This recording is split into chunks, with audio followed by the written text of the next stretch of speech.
House, an organization focused on preventing the abuse and neglect of children, urging lawmakers to take a number of steps that they believe will improve child care access and lower infant mortality rates here in the Palmetto State. This comes as new CDC data released today shows that infant deaths are up across the nation, and that's for the first time in 2 decades. Our Nick Neville is live on this story for us tonight. So Nick, tell us more about the trends here in our state, especially as it relates to infant mortality, and how we are going to be able to turn this around.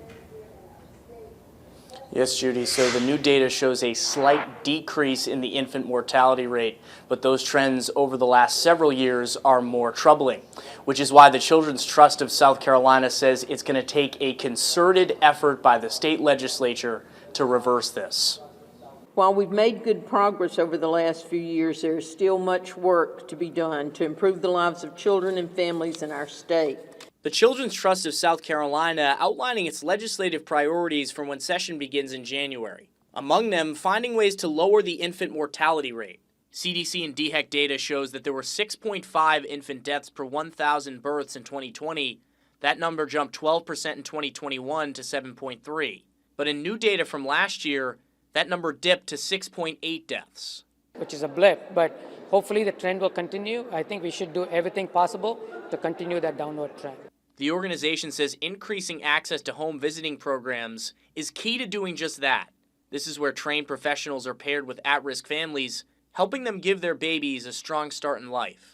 It's critically important to have a service such as home visiting that's voluntary, that's accessible, that doesn't cost anything, and actually has incredible outcomes. Lowers crime rates, lowers hunger, improves obesity rates, all of the things that we would want. It seems so magical, and yet it's so within reach. More families can be served if the legislature invests $250,000 into these programs, as the state would get 3 times that through a new federal match.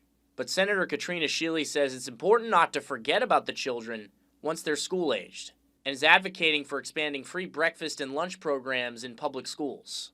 If the people of South Carolina want kids to learn better, they want them to pay attention during class, they want teachers to be able to teach better, they'll be on board with this.